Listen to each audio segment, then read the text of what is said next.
ഇലകൾ ഒഴുകി നീങ്ങും പോലെ ഇരു സഞ്ചാരികൾ, ഏകാന്തരാം നിഴലുകൾ, ആടിത്തീര വേഷമാടുന്നു, കണ്ണിൽ വന്ന് മിന്നിമായും പൊയ്മുഖങ്ങൾ. ബാലൻ ദ ബോയ് എന്ന സിനിമയിലെ ഒരു ഗാനമാണിത്. ഇലകൾ ഒഴുകി നീങ്ങുന്ന പോലെ രണ്ട് മനുഷ്യരുടെ, സഞ്ചാരികളായ രണ്ട് മനുഷ്യരുടെ ജീവൻ. ഒരു ഏകാന്തരാണ്, പലതരത്തിലുള്ള ആടിത്തീര വേഷം അവർ ആടുന്നുണ്ട്. കണ്ണിൽ വന്നു മായുന്ന പൊയ്മുഖങ്ങൾ. അവരുടെ ജീവിതത്തിൽ ഇങ്ങനെ അവരുടെ സഞ്ചാരത്തിൽ പല മനുഷ്യർ കടന്നു പോകുന്നു. വളരെ അർത്ഥവത്തായിട്ടുള്ള മനോഹരമായിട്ടുള്ളൊരു സിനിമയാണ് ബാലൻ എന്ന ഈയിടെ റിലീസായ ഈ ചിത്രം. സിനിമ കാണുന്നത് ശരിക്കും ഒരു ശീലം അല്ലെങ്കിലും ഒരു മീഡിയ സ്റ്റുഡൻറ്റ് എന്ന നിലയ്ക്ക് ഗൗരവമായി ചർച്ച ചെയ്യപ്പെടുന്ന സിനിമകൾ തിയേറ്ററിൽ പോയി കാണാറുണ്ട്. അങ്ങനെ കഴിഞ്ഞ ദിവസം കണ്ട ഒരു സിനിമയാണ് ബാലൻ ദ ബോയ്. ഈ സിനിമ സംവിധാനം ചെയ്തിരിക്കുന്നത് ചിദംബരം എന്ന ഡയറക്ടറാണ്. മനോഹരമായി നിർമ്മിച്ചിരിക്കുന്ന ഒരു സിനിമയാണിത്. അതിൻ്റെ കഥ നോക്കിയാലും തിരക്കഥ നോക്കിയാലും മറ്റ് ടെക്നിക്കൽ സൈഡാണെങ്കിലും അതോടൊപ്പം അഭിനയം എല്ലാം ഒന്നിനൊന്നും മികച്ചു നിൽക്കുന്ന, ഒരുപാട് അവാർഡുകളൊക്കെ പ്രതീക്ഷിക്കാവുന്ന ഒരു സിനിമയാണ്. ഏതോ ഒരു പ്രത്യേക സന്ദർഭത്തിൽ വെച്ച് ജീവിതം കൈവിട്ടുപോയ ഒരു അമ്മയും മകനും, ഈ അമ്മയുടെ ഒരു അതിജീവനമാണ് ഈ കഥയുടെ ഇതിവൃത്തം. ഈ സിനിമ കാണാത്തവർ ഇത് കാണരുത്, സ്പോയിലർ ആവാൻ സാധ്യതയുണ്ട്. ഈ സിനിമയിലെ ജീവിതം എന്ന് പറയുന്നത്, ഈ മകനെ കൊണ്ടു നടക്കുന്നൊരു അമ്മ അതിതീവ്രമായി കഠിനമായി ശപഥം ചെയ്ത് ജീവിതം മുന്നോട്ട് കൊണ്ടുപോകും എന്ന് തീരുമാനിച്ചിരിക്കുന്ന പവർഫുള്ളായിട്ടുള്ള സ്ത്രീയാണ് അവൾ. ജയിലിലായിരുന്നവർ ഈ കുഞ്ഞുമായിട്ട് അവൾ പുറത്തേക്ക് ഇറങ്ങുമ്പോൾ അവളുടെ ശരിയായ ഐഡൻറ്റിറ്റി വെളിപ്പെടുത്താതെ കുഞ്ഞിനോട് അവൾ പുതിയ കഥകൾ പറഞ്ഞു കൊടുക്കും. ഓരോ കഥകൾ പറയുമ്പോഴും ഓരോ സ്ഥലത്ത് ചെല്ലുമ്പോഴും പുതിയ ഐഡൻറ്റിറ്റിയിൽ അവർ താമസിക്കും. അവരുടെ പേര്, ജീവിതമെല്ലാം അപ്പോൾ ഉണ്ടാക്കുന്നൊരു കഥയായി രൂപാന്തരപ്പെടും. ഓരോ സാഹചര്യത്തിനനുസരിച്ച് അവൾ കുഞ്ഞിന് എല്ലാം പറഞ്ഞു കൊടുക്കും. അതെല്ലാം അവൻ ശ്രദ്ധയോടെ പഠിക്കും. ആര് ചോദിച്ചാലും പിടിക്കപ്പെടാതെ അവൻ തെറ്റാതെ പറയും. ഏകദേശം ഒരു 28 വയസ്സായ ഒരു സ്ത്രീക്ക് ഉണ്ടാകാവുന്ന പ്രശ്നങ്ങൾ അവൾ അഭിമുഖീകരിച്ച് തുടങ്ങുമ്പോൾ അവൾ താമസിക്കുന്ന പുതിയ സ്ഥലത്ത് നിന്നും അവൾ മറ്റൊരു സ്ഥലത്തേക്ക് പോകും. പുതിയ കഥയായി, പുതിയ പേരായി, വേഷമായിട്ട്. അതിനവൾ പറയുന്ന ഒരു ന്യായം ഇതാണ്: നമ്മൾ രണ്ടുപേര് മാത്രം മതി. അങ്ങനെ വലിയ പ്രശ്നങ്ങളില്ലാതെ അവൾ കുറച്ചധികം നാൾ ജീവിക്കുന്നൊരു സ്ഥലത്ത് എത്തുമ്പോൾ അവരെ പെട്ടെന്നാർക്കും മനസ്സിലാക്കാൻ പറ്റില്ലെന്നൊരു സുരക്ഷിതത്വമൊക്കെ അവൾക്ക് അനുഭവപ്പെടുമ്പോൾ ആ കുഞ്ഞിനെ അവൾ സ്കൂളിൽ ചേർക്കുകയാണ്. സ്കൂളിൽ ചേർക്കുമ്പോൾ അവൾക്കൊരു ഭയമുണ്ട്. കാരണം ഈ കുഞ്ഞിനെ എന്നെങ്കിലും തിരിച്ചറിയും, അവൾ പിടിക്കപ്പെടും എന്നൊക്കെയുള്ള ഒരു ഭയം. പക്ഷേ ആ കുഞ്ഞിനോട് അവൾ പറയുന്നത് അപരിചിതരായിട്ട് സംസാരിക്കരുത്, ആരോടും കൂട്ടുകൂടാനൊന്നും പോകരുത്, നമ്മുടെ കാര്യങ്ങൾ ആരോടും പറയരുതെന്ന്. ആ കുഞ്ഞ് അമ്മ പറയുന്ന കഥകളൊക്കെ കൃത്യമായിട്ട് കേട്ട് ഏതൊക്കെ സ്ഥലത്തൊക്കെ ചെന്നാലും പിടിക്കപ്പെടാത്ത വിധം അവർ രണ്ടുപേരും പറയുന്ന കാര്യങ്ങളെല്ലാം ഒരുപോലെ തന്നെയായിരിക്കും. കാരണം അവരുടെ മാനസികമായിട്ടുള്ളൊരു ഐക്യം, ബന്ധം അത്രയ്ക്ക് ഗാഢമാണ്. അവർ ഒരേ മനസ്സായിട്ടാണ് ജീവിക്കുന്നത്. അമ്മയുടെ ഒരു നോട്ടം, ഒരു നിശബ്ദത പോലും അവന് മനസ്സിലാവും.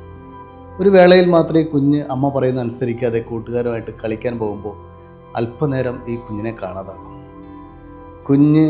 കുഞ്ഞ് സ്കൂളിൽ പോയി തിരിച്ചു വന്ന വിജനമായ സ്ഥലത്താണ് അവനോട് ബസ് ഇറങ്ങി നിൽക്കാനായിട്ട് പറയുക.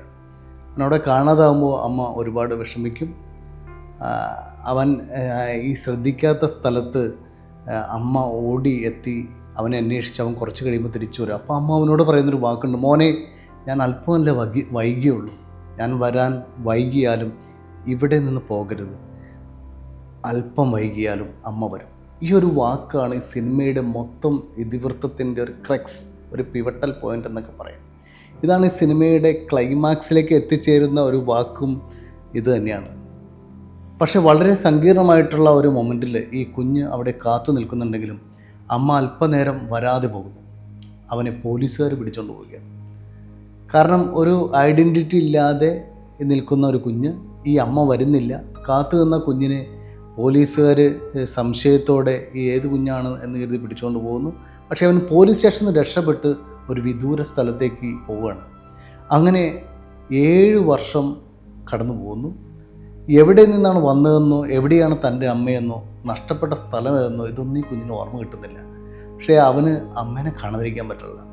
അങ്ങനെ ആ കുട്ടി യാത്ര ചെയ്ത് ഒരു സ്ഥലത്തെത്തുമ്പോൾ അവന് ഓർമ്മ വരാണ് ഈ പോലീസ് സ്റ്റേഷനും ഈ സ്ഥലമൊക്കെ കാണുമ്പോൾ, ഈ ബസ് സ്റ്റോപ്പൊക്കെ കാണുമ്പോൾ അവന് ഓർമ്മ വരും, അതെ ഈ നാട്ടിൽ നിന്നാണ് ഞാൻ എൻ്റെ അമ്മയെ നഷ്ടപ്പെട്ടതെന്ന്.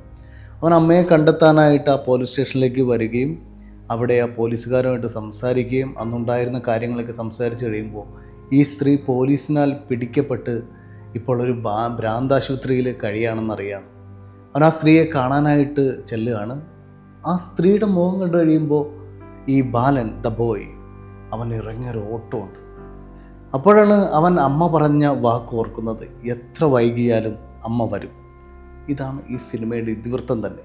ഇതിലേക്ക് എത്തിച്ചേരുന്നതിന് സസ്പെൻസ് ആയിട്ടുള്ള കുറേ കാര്യങ്ങളൊക്കെ ഉണ്ട്. അത് ഞാൻ പറയുന്നില്ല, കാരണം സിനിമ കാണാനുള്ളവർക്ക് അതൊരു നഷ്ടമായിട്ട് മാറും. പക്ഷേ ഈ അമ്മ പറഞ്ഞ സ്ഥലത്തേക്ക് അവൻ ഓടി. അതിഭയങ്കരമായിട്ടൊരു സീനാണത്.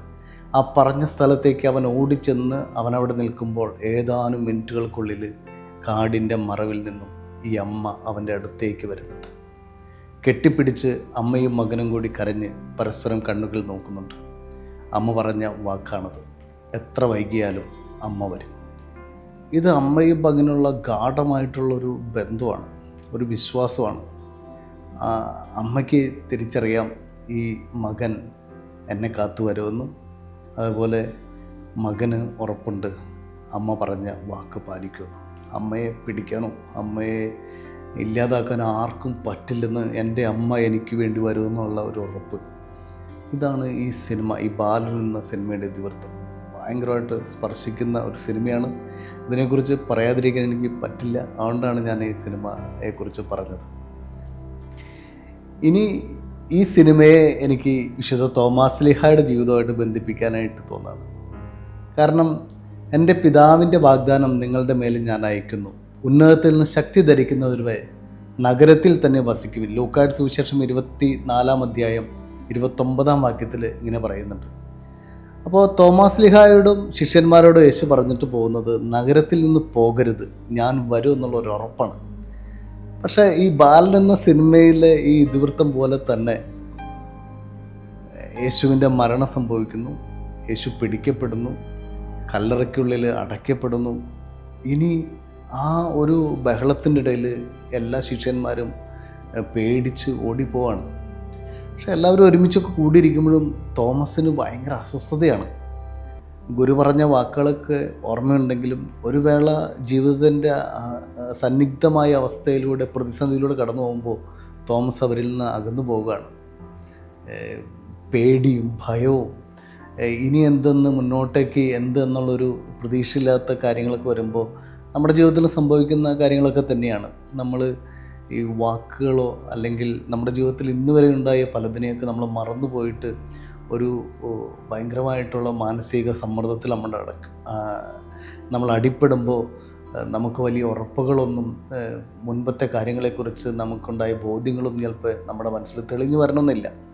ഇതുതന്നെയാണ് വിശുദ്ധ തോമാശ്ലീഹയ്ക്ക് സംഭവിക്കുന്നത്. ഗുരു പ്രത്യക്ഷപ്പെട്ടപ്പോൾ ഗുരുവിൻ്റെ കൂടെ ഉണ്ടായില്ല. അത് വല്ലാത്തൊരു വിഷമമാണ് തോമാശ്ലീഹയ്ക്ക് ഉണ്ടാക്കിയത്. അതുകൊണ്ട് പക്ഷേ തോമാശ്ലീഹയ്ക്ക് ഗുരു കൊടുത്ത വാക്കിനെക്കുറിച്ച് ഓർമ്മയുണ്ട്, ഞാൻ വരും എന്നുള്ളൊരു വാക്ക്. അതുകൊണ്ടാണ് ഒരു പിടിവാശിയോടുകൂടി തോമാശ്ലീഹ വന്നിട്ട് ശിഷ്യന്മാരുടെ അടുത്ത് വന്ന് പറയുകയാണ്, ഞാൻ നേരിട്ട് കാണുകയും അവൻ്റെ പാർശ്വത്തിൽ എൻ്റെ കൈ വയ്ക്കുകയും ചെയ്തല്ലാതെ ഞാൻ വിശ്വസിക്കുകയില്ലെന്ന്. അത് ഒരുറപ്പാണ്, ഗുരു കൊടുത്ത ഉറപ്പ്, ആ ഗുരുവിനോടുള്ള വിശ്വാസം, ഗുരു എനിക്ക് വേണ്ടി വരും എന്നുള്ള വാക്ക് ഓർമ്മ വന്നപ്പോഴാണ് തോമാശ്ലീഹ അങ്ങനെ പറയുന്നത്. ഇതുപോലെ തന്നെ ഈ സിനിമയുടെ ക്ലൈമാക്സ് പോലെ തന്നെ ഗുരുവിന് വേണ്ടി വീണ്ടും കാത്തിരിക്കുകയാണ്. ഒരുമിച്ച് ഗുരു പറഞ്ഞ സ്ഥലത്ത് കാത്തിരിക്കുന്ന തോമാശ്ലീഹ. ആ ഗുരുവിന് വേണ്ടി കാത്തിരിക്കുമ്പോൾ ഗുരു വീണ്ടും പ്രത്യക്ഷപ്പെടുകയാണ്. ഗുരു പ്രത്യക്ഷപ്പെട്ടിട്ട് അവനെ സ്വീകരിച്ച് അവനെ പാർശ്വത്തിൽ കൈവയ്ക്കാൻ അനുവദിച്ച് അവൻ്റെ വിശ്വാസത്തിൻ്റെ ആഴം ഒരിക്കൽ കൂടെ അളന്നുകൊണ്ട് വലിയ ചൈതന്യമുള്ളൊരു സ്ലീഹനായിട്ട് മാറിയിട്ട് നമ്മുടെ ഭാരതത്തിൽ വരെ എത്താനായിട്ടുള്ള വലിയ ദൃഢമായ വിശ്വാസത്തിൻ്റെ ഉറവിടമായിട്ട് വിശുദ്ധ തോമാശ്ലീഹ മാറുകയാണ്. അതുകൊണ്ട് പ്രിയമുള്ളവരെ, നാഥൻ തന്ന വാക്കുണ്ട്, ഞാൻ നിനക്ക് വേണ്ടി വരും, ഞാൻ നിങ്ങളോട് കൂടെയുണ്ട് എന്നുള്ളൊരു വാക്ക്. ലോകാവസാനത്തോളം ഞാൻ നിങ്ങളോട് കൂടി ഉണ്ടായിരിക്കുമെന്ന് കർത്താവ് തന്നൊരു വാക്കുണ്ട്. അപ്പോൾ ഇത് നമുക്കൊരു പാഠമാണ്. നമ്മുടെ ജീവിതത്തിൻ്റെ ഏതൊക്കെ പ്രതിസന്ധികളിലൂടെ നമ്മൾ കടന്നു പോകുന്ന പ്രശ്നങ്ങളൊക്കെ ഉണ്ടാകുമ്പോൾ നമ്മൾ അന്ധരായി മാറും. നമുക്ക് ശരിക്കും ചിന്തിക്കാനായിട്ട് പറ്റില്ല. ശാന്തമായിട്ടൊന്ന് ചിന്തിച്ച് ഒന്നിരിക്കുമ്പോൾ നമ്മുടെ മനസ്സിൽ തെളിഞ്ഞു വരും ആ ഗുരുവിൻ്റെ വാക്കുകൾ, നത്തിങ് ടു വറി, ഞാൻ വരും, ആ ഉറപ്പ്. അതുകൊണ്ട് ഈ ഉറപ്പോടെ നമുക്ക് മുന്നോട്ട് പോകാം. അവിടെയാണ് തോമാസ് ശ്ലീഹ പറഞ്ഞത്, എൻ്റെ കർത്താവേ, എൻ്റെ ദൈവമേ. ഈ വാക്കുകൾ എൻ്റെ സ്വന്തമാക്കിയ കർത്താവാണ്, എനിക്ക് വേണ്ടി വരുന്നവനാണ് എന്നുള്ളൊരു ചിന്തയാണ് നമുക്ക് തരുന്നത്. അപ്പോൾ ആ തോമാസ് ശ്ലീഹയുടെ തിരുനാളിൻ്റെ എല്ലാ ആശംസകളും പ്രാർത്ഥനകളും നേരുന്നു. നമുക്ക് വേണ്ടി കർത്താവ് വരും, നമ്മുടെ ഏത് പ്രതിസന്ധിയിലും കർത്താവ് ഇടപെടും എന്നുള്ള വിശ്വാസത്തോടെ നമുക്ക് തോമാസ് ശ്ലീഹയുടെ മക്കളായി നമുക്ക് മുന്നേറാൻ സാധിക്കട്ടെ. എല്ലാവർക്കും ദുഗ്രാന തിരുനാളിൻ്റെ ആശംസകൾ.